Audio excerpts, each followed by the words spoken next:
Hi guys, it's been a while. I thought I'd take a second to celebrate a couple things and to talk to you about the worst guitar in the universe. Recently that video somehow caught a Google algorithm and it turned into, I wouldn't call it viral, but it went from having about 1,500 views or so to having around 40,000 views. Pretty cool. For me is amazing. I'm super grateful for that. But since we had so much interest in that video, I thought I'd take you guys through what's going on with the worst guitar in the universe. I have the camera you're watching now, as well as this overhead camera right here, to sort of give you an update. But also what's new is I've done a lot of work in my shed.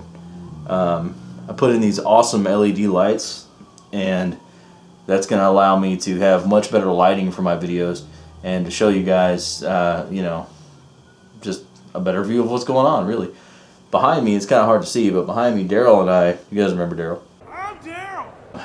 Built this really tough, awesome wall and door for the garage so that now it's much quieter in here.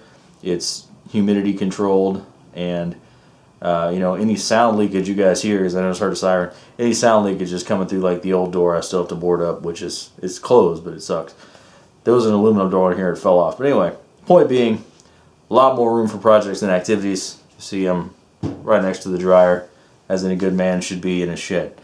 So let's talk about the worst guitar in the universe. And if you guys remember back, it had a ton of water damage, and just everything was completely destroyed, and the body itself was cracked and split in innumerable amounts of places, right? So what I've already done is taken the body with wood glue, filled all the cracks, and I've clamped it together, let it set, stabilized the body as best I could.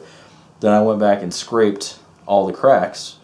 I filled those cracks in with a little bit of copper flake, and then CA glued over that. And so what we're left with is the body with all the cracks preserved, but if you get really close, they're going to have a little bit of copper flake to them. I still have to finish sanding it. Obviously, I touched up several areas, so it's an ongoing project. I think the back looks very nice. But this is what was under all that paint, and that paint was just a huge bitch to get through. That paint was just a huge pain to get through. I don't know if it was a chemical reaction or what, but that was the hardest paint I've ever tried to sand through. It was freaking crazy. But so, there's an interesting little cutout on the body right here, which I've done. And the reason for that is because this pick guard I designed has a VU meter installed. And that will hopefully be a working VU meter. I've also done some copper leaf, basically a squid sort of coming down from the neck pocket. We've found these kind of cool gold volume and tone knobs, and some see-through, you can see that, some see-through pickups, some humbuckers. I'm not sure how that's going to sound. I've never done a triple humbucker on a Strat, but we'll see what happens. Should be fun. If all goes to plan, the VU meter will work. I've aged the VU meter as well with some wax, but it didn't come out as brown as I would like it, so I'm going to age it a little more and darken that up some. So that's basically in the body. Also, I got some paint bubbles because I kind of did this too fast, so I'm going to sand these edges and repaint that. And I might do a gloss coat. It's going to be sort of a steampunky but more sleek. And I've covered up the Nautilus, which, if you guys have seen that video, creating the geared Nautilus, all the gears are still inside and the motor's still in there. This is what would normally cover it. This body I'm going to stain a slightly reddish brown. I want it to be more red than the pickguard. Okay, so let's talk about the neck now. So the neck and fretboard, or fingerboard, whatever you guys feel like calling it, obviously I've got it separated. Well, I didn't do anything special, and in one of my coming up work videos you're going to see, I ripped this thing off with my hands.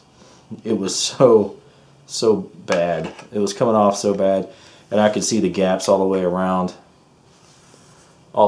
it. I literally just peeled the thing off just like that. The fretboard is quite twisted. I may try to steam it and put it back on here, clamp it down. I really want to keep this neck. Probably going to do Evo frets. I actually have another guitar I'm going to put Evos in here soon, and I'll do a video on it. Probably going to do Evo frets because they have that cool brass look and they're harder. You see how much glue leaked up into the channel there when they squeezed it down in the factory. The truss rod, of course, as we would suspect, is garbage. Truss rod has totally seized.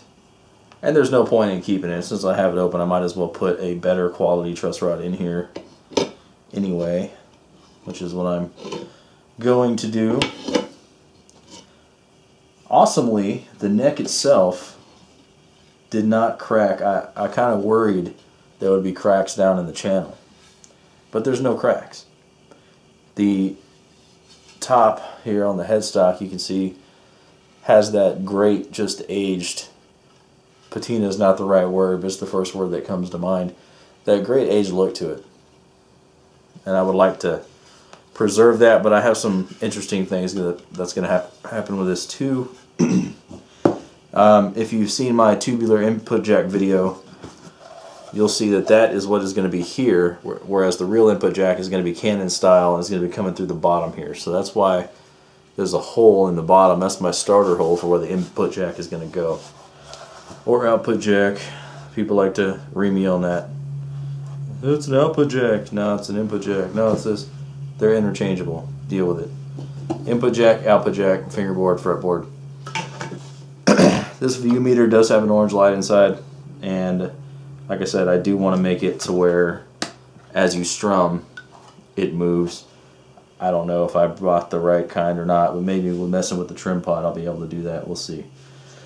But yeah, that's basically it. We'll start having more videos from the shed.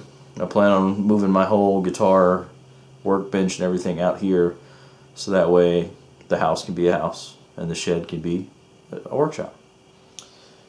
But yeah, that's it, guys. I appreciate you watching, and look for more about this guitar soon, because it is going to be getting worked on due to the amount of interest. You know, I'm going to try to put some work into this guy and get it going.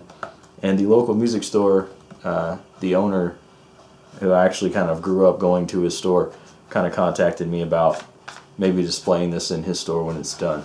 So that'd be pretty cool. It'd be cool to see this up there on display. So now I kind of want to redo everything now that I think about that, because I kind of want to make sure I do a good job. But thanks, guys, for watching.